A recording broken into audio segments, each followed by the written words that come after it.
coowal borom ñaari tur yi ñuy coow depuis ay fan waaye muy ñëw nag ci beneen dossier boo xam ni ñi ngi ko dippee le dossier secret de 2019 bu ñu nee dossier secret mooy coow lii du tey la jip waaye buñ ci xoolee kenn ci acteur ñu koy wooyee Pape Cheikh Diallo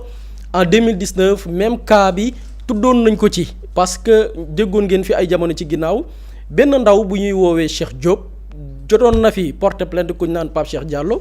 li tax mu yóbbu woon ko ci yoon parce que dafa ni moom Pape Cheikh dafa sëkk ak moom ba wàllu ko jàngoro ji nga xam ne mooy Sida ba noppi dig ko ni da koy jël en charge waaye loolu lépp defu ko muy dossier boo xamante ni mi ngi xewoon en 2019 Libération ci xalima wu Cheikh Mbacké Guissé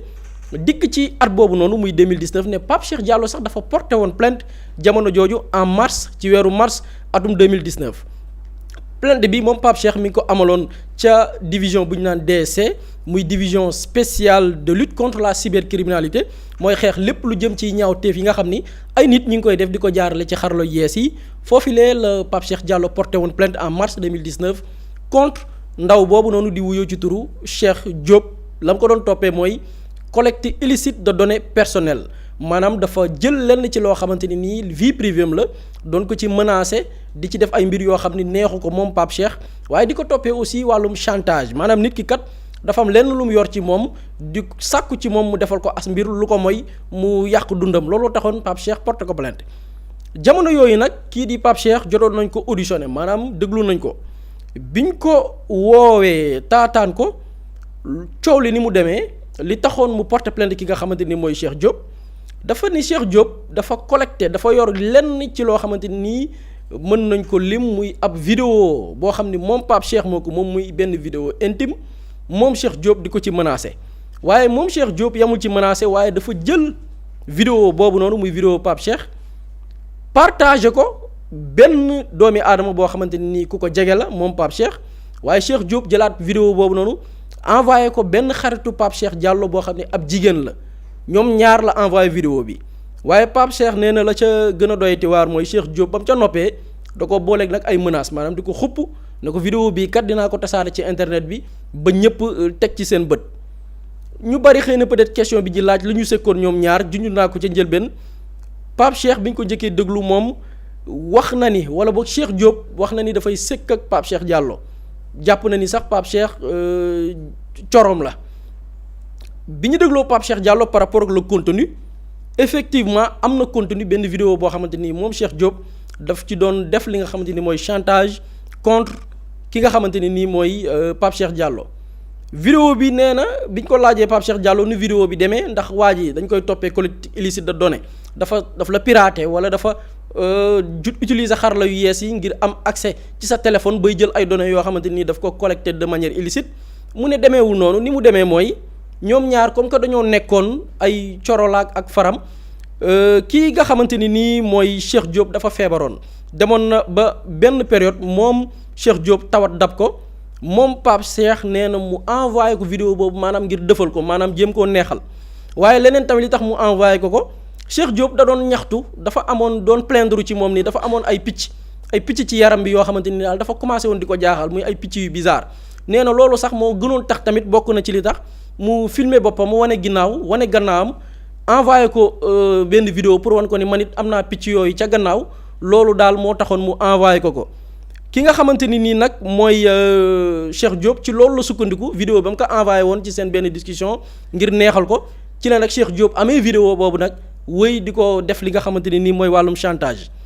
gannaaw audition boobu déglu nañ tamit ki nga xam ne mooy Cheikh Diop nangu na ni moom Pape Cheikh la dox seen diggante mooy diggante far ak coro wax na ni Pape Cheikh moo ko jëloon en charge di ko fayal location am ca diwaan benn dëkk Dakar bu ñu naan Almadi wax na tamit ni ca la ma ko waxee ca njëlbeen Pape Cheikh daf ko ci kàddoom Pape Cheikh daf ko wàll jàngoro ji nga xam ne nii mooy Sida ci la jëlee feebar mu ne par la suite nag moom Cheikh Diop dafa sentir ni Pape Cheikh daf ko trahir maanaam daf ko wor beneen tamit li tax mu ko doon def chantage boobu noonu mooy dem na ba fiiraange dab ko maanaam moom Cheikh Diop dafa dem bay fiire Pape Cheikh Diallo ba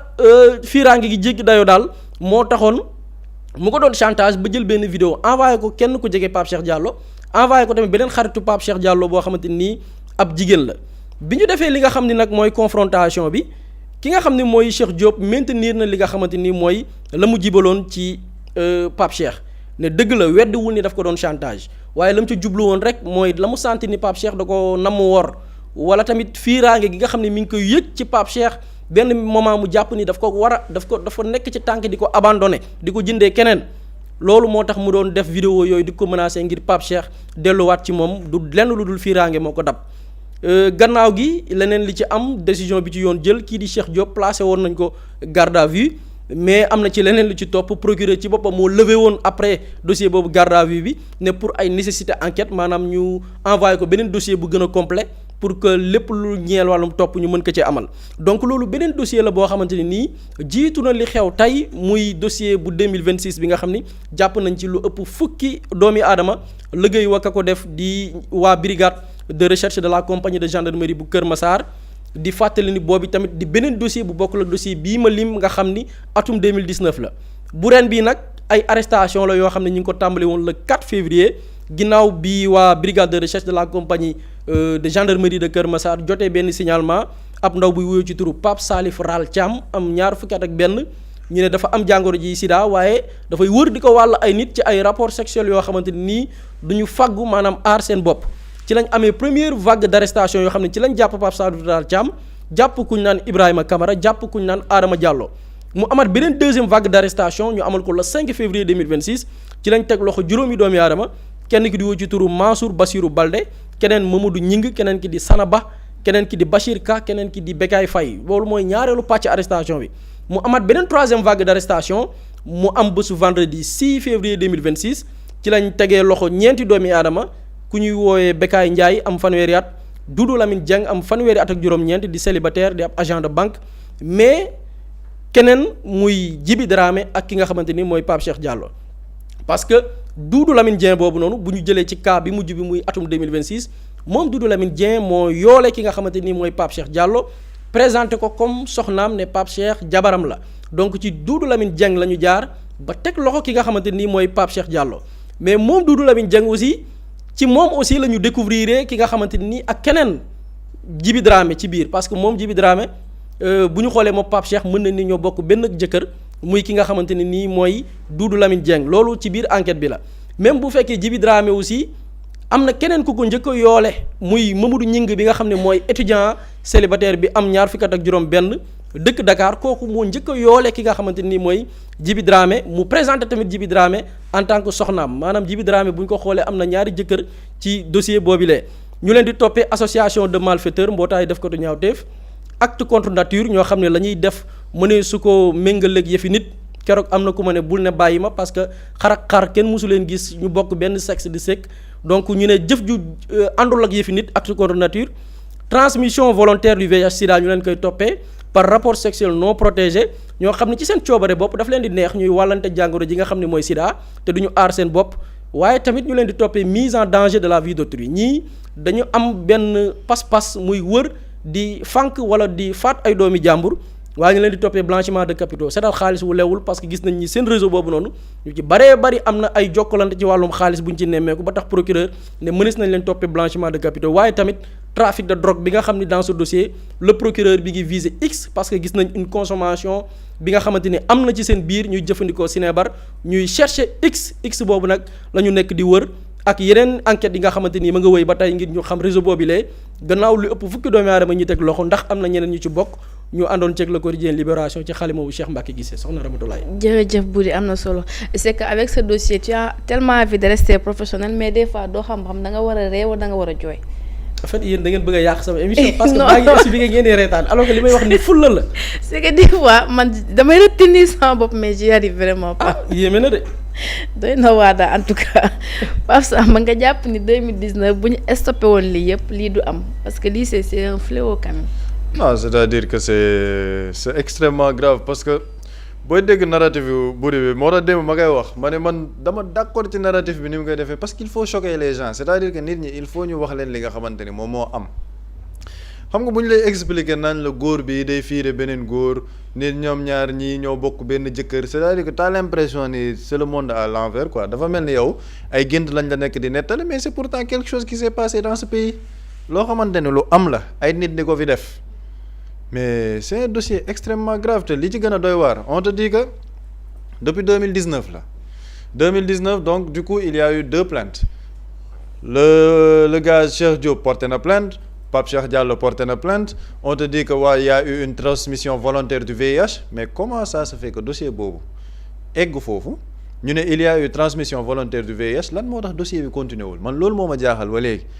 comment ça s'est fait que dossier boobu dañ ko nëppal ba egg si fii 7 ans après ñu ne ñu léegi découvrir nañ benn réseau boo xamante ni il y a transmission volontaire du VIH ci biir Pape Cheikh Diallo ci la bokk moo tax may dellu wax naa ko démb gis nga toutes les personnes yi nekk ci médias yi ak ci réseaux sociaux yi naan dañuy défendre benn nit parce que dañoo am cofeel ci moom mais bu ñu yàpp sénégalais quoi c'est-à-dire que bu ñu yàpp sénégalais parce que bu fekkoon ne ay nit la yoo xamante ne démb wax naa ko fi xamuñ leen dañu naan ay waay nit kii moo jëf-jëf ju bon ji kii moom yoon da kaa war a teg loxo mais parce que tu connais la personne donc nit kooku daal nit ki dafa war a am yërmande ci moom dara waru cee topp ma wax ko démb dans ce dossier là la personne de Pape Cheikh Diallo et de Djiby Dramé importe peu c'est-à-dire que ce sont des considérations yoo xamante ne les gens n'en ont cure maanaam nit ki mu doon moom problème am la mais pourquoi bon Dieu nga am sa VIH nga ne yow da ngay def transmission volontaire ci biir dëkk bi mais loolu mooy mbir mi te c'est un acte criminel na ko nit ñi di fàttali c'est un acte criminel boo xamante ne dañ koy tere ci biir réew mi mais nit ñi dañ leen a bëgg a dugal ci waroo leen ko waxee nii da ngeen ko war a suturaal parce que am na ay doom moom ba muy def loolu xam na ne am na ay doom ba muy wàll nit ñi VIH xam na ne ñooñu am nañ njaboot ba muy dem di sekk ak ay góor ak ay jigéen xam na ne moom loolu danger public la ce n'est pas un problème par rapport à sa personne ñu nga ma wax ko waxaat ko moom personne bi mu nekk ñun ça nous intéresse peu lijjanti wuñu ko mais impact bi mu am ci société bi ñun loolu la ñuy lijjanti on te dit dans un contexte boo xamante ne instant yi Sénégal gi yëpp depuis des jours ci lii lañ nekk di wax ba ñëpp ñu ngi naan war nañ def un dépistage national ndax lan y a des personnes yoo xamante ni ñoom daal seen bànneex mooy yamatuñ ci ne man mën naa am jabar comme mën naa am tamit jëkkër ju góor léegi damay dugg ci biir réew mi nag xam naa sama VIH ça ne m'empêche pas d'avoir des relations sexuelles non protégées pour wàllu ko ay nit c'est un acte criminel boo xamante ni nit ñi dañ cee war a taxaw et lii xam nga sànq ñu ngi wax par rapport à nos autorités ci yenn taxawaay yi ñu war a am mais li nekk di xew ci réew mi nañ ci wax man sànq maa ngi défilé gis benn publicité boo xamante ni benn femme boo xamante ni day jaay ay produits érotiques du ma tudd tur bi ñëpp xam nañ ki may wax c'est-à-dire que dafa def une nouvelle publicité boo xamante ni publicité bi y'a l'apologie du viol maanaam dafa leer naññ parce que ku góor ki dafay dem di xëcc ku jigéen ki bëgg ko sàkku ku jigéen ki naan ko bàyyi ma bugguma mu dugg ak moom léegi wane publicité wu produit bi nga xamante ni day jaay ku jigéen ki génn wane ni daal moom elle est dans un état boo xamante ni vraiment sonn na après ku góor ki naan ñaw c'est-à-dire que loolu la ñuy publicité suñu biir réew dans les réseaux sociaux nit ñëpp am ci accès et puis cette personne elle fait sa publicité elle circule tranquillement dans le pays ça n'intéresse personne ça ne choque personne loolu ñu jàpp ni autorité yi waruñ ci def une régulation gis nga am na nit yoo xamante ni ñu ngi ci biir réew mi que ce soit le milieu du showbiz que ce soit ci réseaux sociaux yeeg yooyu il est important de les arrêter quand il le faut parce que dañoo nekk di def loo xamante ni ci réew mi mais ils sont en train de pervertir toute une génération ils sont en train de pervertir toute une jeunesse lan moo tax nit ñi di ci sonn di ci wax parce que ñun liñ ciy bañ mooy banalisation des actes yi nga xamante ni ñu ngi koy tudd waruñ nekk ci réew moo xamante ni dañuy banaliser góor ak góor di bokk jëkkër mais quand même loolu c'est extrêmement grave loolu xel sax na mais bu dee wax na ko ki ko wax nee na ko mais xar ak xar sax doo leen gis ñu sekk xar bu góor ak xar bu góor doo leen gis ñu sekk pourquoi góor ak góor nañu am dañuy dem sekk ji ba pare naan dañuy kii day fiire kii kële day fiire kii mais dañu respecter nit ñi et puis y a des gens yu sañ a taxaw ci médias yi ne ñoom ñooñu la ñuy défendre lii wax naa ko fi démb wax ko fi keroog autorités yi ñoo ci war a jël toute leur responsabilité gis nga mbir mi cette chaîne là bi ñu ne moom la ñu bëgg a démanteler le réseau képp ku ci nekk ak fonction boo mënti représenter ci biir réew mi ak personnalité boo mënti représenter ci biir réew mi waruñ ci protéger absolument kenn parce que ñu ngi koy wax di ko waxaat c'est un lobby qui fonctionne comme ça yoo xamante ne dañuy teg des personnes à des stations élevées de la société jox leen doole jox leen alal représenter leen comme des modèles de réussite léegi suñuy jeunes gis noonu ne man bëgg naa mel ni kii bu ma màggee léegi kooku yow da ngaa xam fu mu jaar ba mu mel ni mu mel noonu léegi culte de la banalité boobu la ñu bëgg créer dans cette société et puis les autorités continuer di ko xool man dama gëm ni le développement il commence par les mentalités. gis nga réew boo gis boo xamante ne dañuy dem vers le développement dañuy tàggat nit ñi ci mentalité yi ba pare et le développement il est porté par une société boo xamante ne day am ay valeurs day am une identité mais ñun on ne peut pas pervertir notre identité di ñu jëlal identité yoo xamante ne ce sont des identités prises de l'Occident te même Occident bi sax ba léegi am na ñoo xamante ne ils sont récalcitrants ne lii du yëfi nit ñu ngi ko fay kaas ñu bëgg ñëw ci suñu biir société di ñu ko nanguloo ba pare di ko jaareel ci ay association démb wax nañ ko fi y a des associations qui sont dans ce pays am récépissé nañ leen jël seen récépissé elles ne doivent pas exercer dans ce pays parce que li nga xamante ne ñu ngi nekk di ko def te li ci gën a graaw ces associations là booy xool seeni activités yu bëri dañ koy mener dans le monde rural dañuy dem dans les coins les plus reculés parce que ñoom ñan ñooy seen cible les personnes yi nga xamante ne dañ leen woowee des personnes analphabètes seen jàng soriwul pour mën a dugg seen xel yi pour duggal seen mentalité yi yenn mbir yi gëmloo leen ni am na yenn yoo xamante ni c'est normal di leen jàngal les rapports sexuels protégés na mais loolu est-ce que bokk na ak ñun valeurs yi ñu amoon dans notre société est-ce que dëppoo na il faut que autorités yi jël ci seeni matukaay gis nga dans ce pays là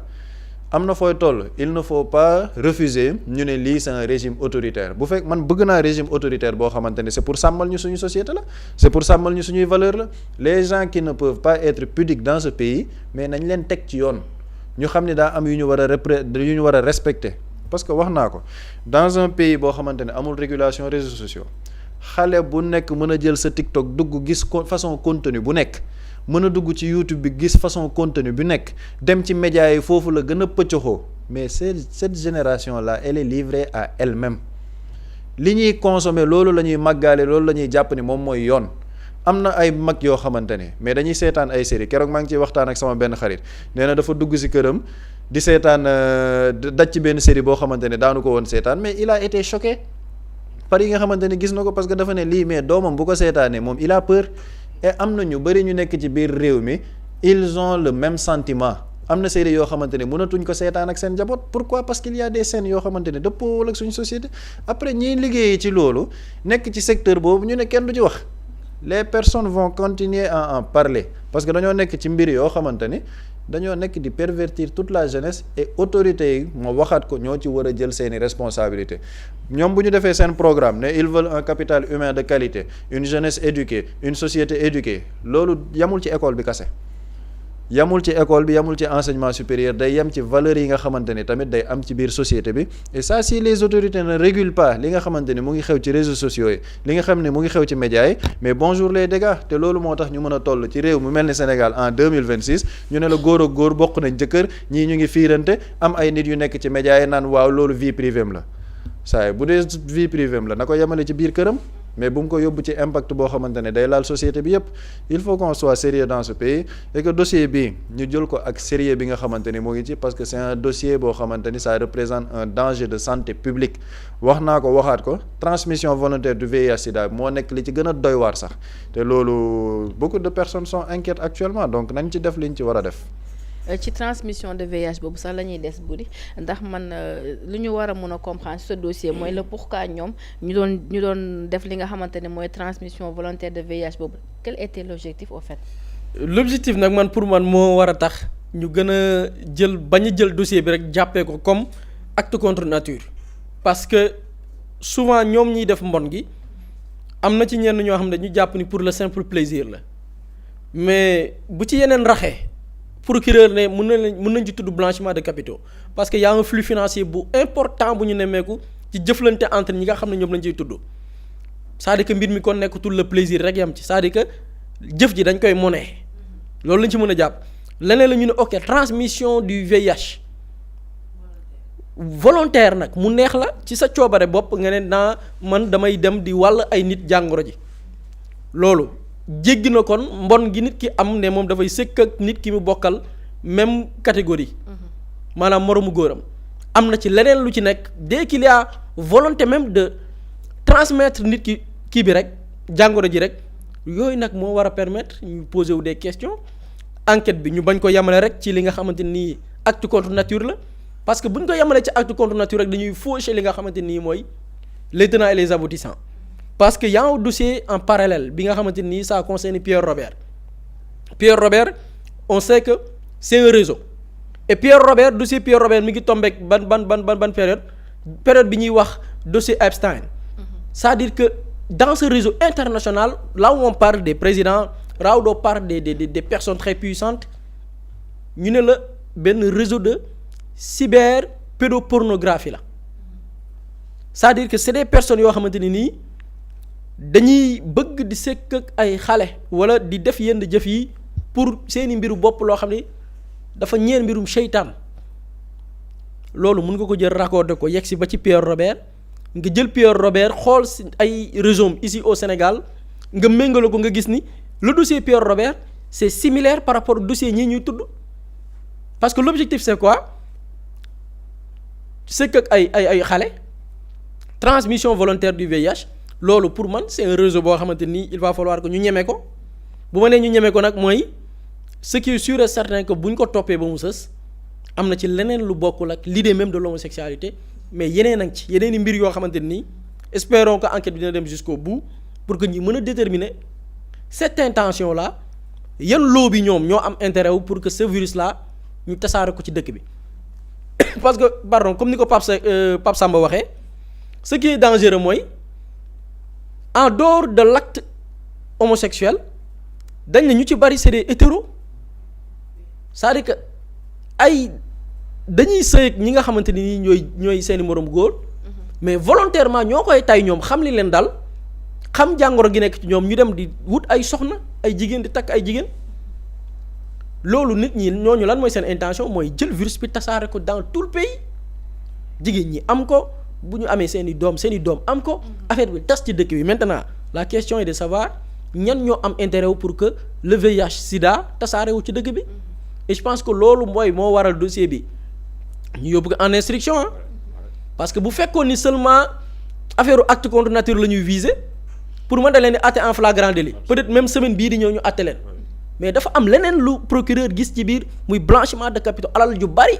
buy circuler ci biir réseau boobu noonu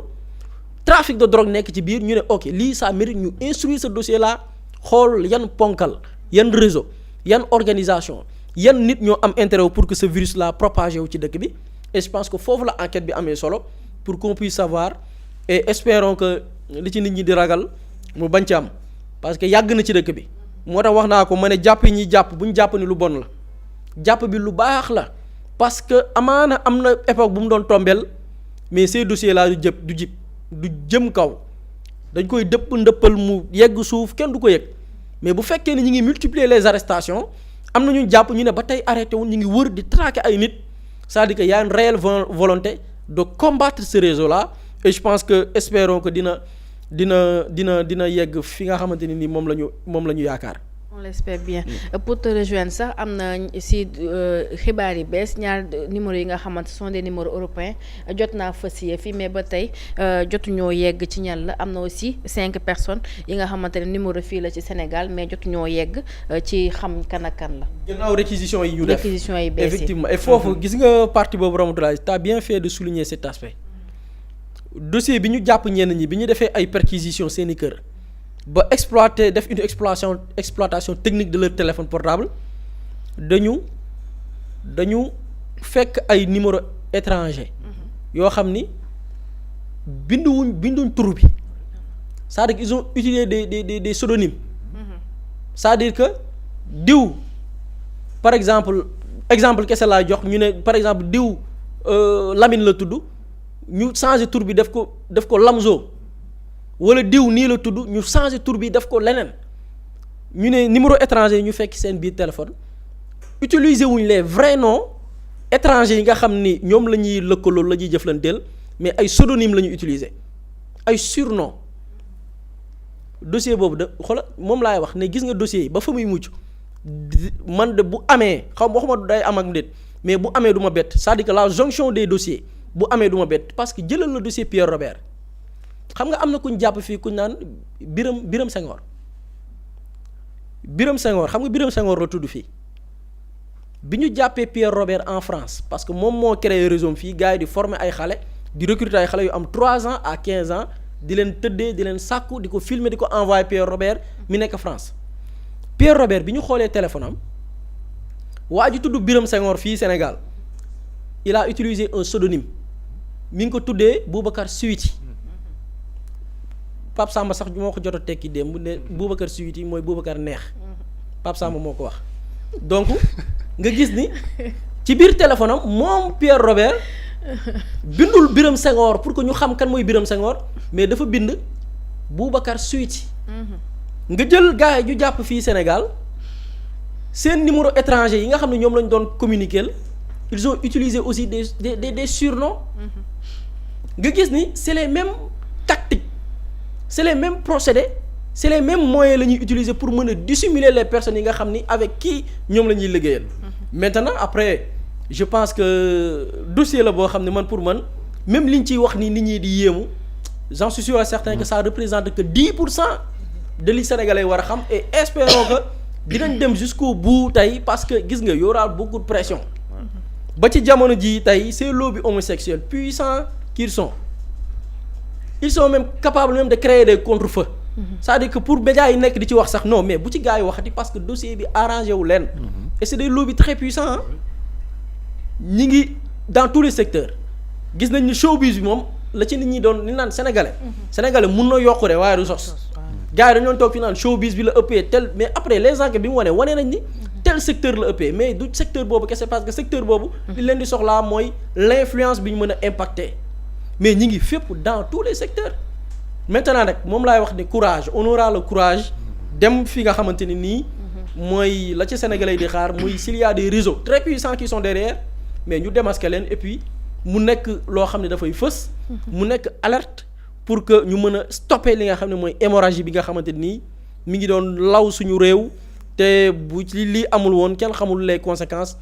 fa la nar a mujj. te arrestation yaa ngi gën a continuer aussi déjà rek am na yeneen yu bees yu ñu ci dégg. exactement ñi ngi arrêté voilà mi ngi arrêté ba léegi. exactement doy na waar daal ñu